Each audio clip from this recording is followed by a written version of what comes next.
Hi, come with it. Let's make mutton biryani with shan biryani mix.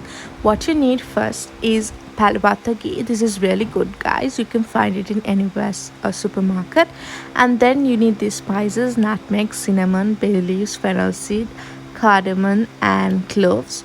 So those are the spices you need. And then you need the vegetables: green chili, onion, tomato, potato, and garlic and ginger. And then you dice up the mutton, and for that pot add in salt and to taste. And then you're going to add in chili flakes. You need 1 teaspoon of chili flakes. And then you also need 2 tablespoon of black pepper powder. And then you're going to need 2 tablespoons of green chili powder, guys. And you're going to add that as a seasoning for the mutton for the biryani. So as you can see, yeah, we're going to add all that in. And then what you're going to do is mix them very well with your hands. So I use my hands because I know that it's going to get combined very well. If you even use a spoon, that doesn't mind, so that's no worries. And then you have to keep it in a stove for medium heat and add 1 cup of water. And then you stir it for a little while. And you have to dice up the potato and also add into the same mixture. So now here you're going to make a kind of a stock with tomato and mutton. So keep it for half of the time you get it to boil. And keep an eye on it, guys, so that it stir it also. And keep an eye so that it does not get fully cooked. And then once you do that, you should make sure to get ready with the biryani mix pot. So get a big pot and add 3 big tablespoons of ghee, guys. So the ghee is the key, guys, because the ghee brings out a very great flavor. So what you need to do next is add in all the spices I showed you in the beginning of my video, which is cinnamon, and then the fennel seeds, cardamom, cloves, bay leaves, and the nutmeg. So you add all that in and stir it very well with the ghee. So it gets a bit fried, not a lot but a little, for like 10 to 20 seconds. You keep it on the heat with the ghee till it brings fries a bit. And then you stir it well. And then what you do is you add in the onions, um, garlic, ginger. So you should dice the onions in half a ring shape, guys. So because that's what you use, and that's how it brings that nice ringed, half ringed, golden crispy onions once this is all fried. So then you add in the green chilies as well. So I will show you how I cut my green chilies. So the green chilies were cut into half and in vertical shape. So I have used two and a half two yeah no 1.5 green chilies, and add that and mix it very well, guys. Now you mix it well so that the ghee and the onion and all other added vegetables have been mixed very well with the ghee, the spices and all. What you should do next is add 1.5 tablespoons of coconut oil. Now you might be wondering, why, if I add ghee, why am I adding coconut oil? But it is another trick I use, and it is really great, guys. That's why I'm recommending y'all to try it that way too, because it really brings out amazing flavor.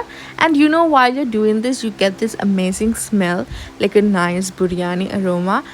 So it's a great smell, guys. You're gonna love it. And then that's gonna be an amazing, like a yummy biryani for you guys. So mix very well with the coconut oil as well, and keep it to cook and turn till golden brown. So keep an eye, as I said, keep an eye on the mutton and tomato, sorry, potato. And then what you need to do is get ready with fresh coriander leaves, guys. So fresh coriander leaves, you're gonna add it in halfway the onions are getting cooked. And also don't forget to add that into your mutton and potato stock.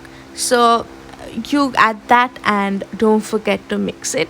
So the coriander leaves also brings out an outstanding flavor for me, because I like it being there, but some people don't. So that is but my recommendation is adding this makes more the biryani more flavorsome. So what I'm gonna do is, now that as you can see, my onions are turning to golden brown.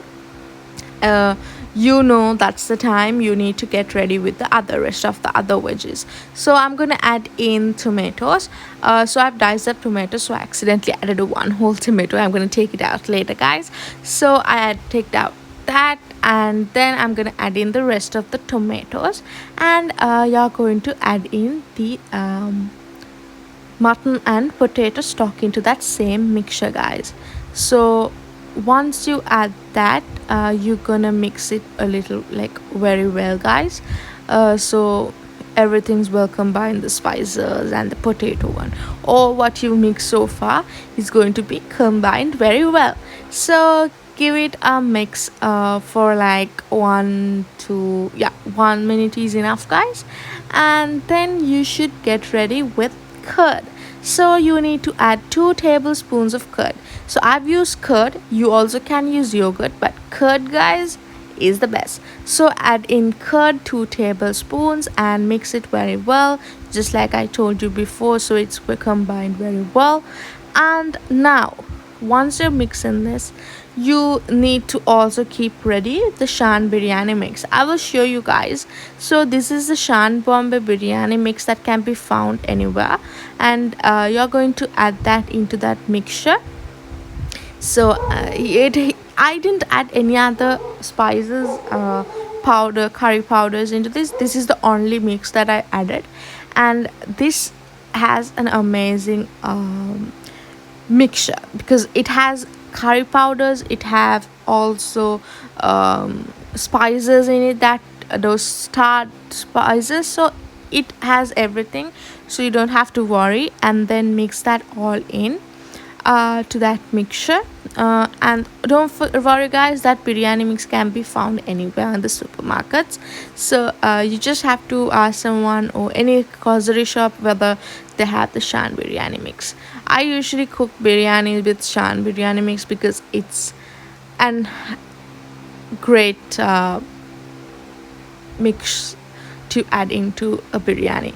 So next you're going to add in half filled water to the cooked rice. So you're taking rice and you're going to add some water to cook. You're going to add half of it because you already have half of water that is being added with the potato, mutton stock. So you're going to add that and mix the rice really well, guys. So you don't leave it just like this. You're gonna mix it very well with the other stock and the mutton to be mixed. And don't forget to add in salt to taste, and you will see how it all turned out once cooked.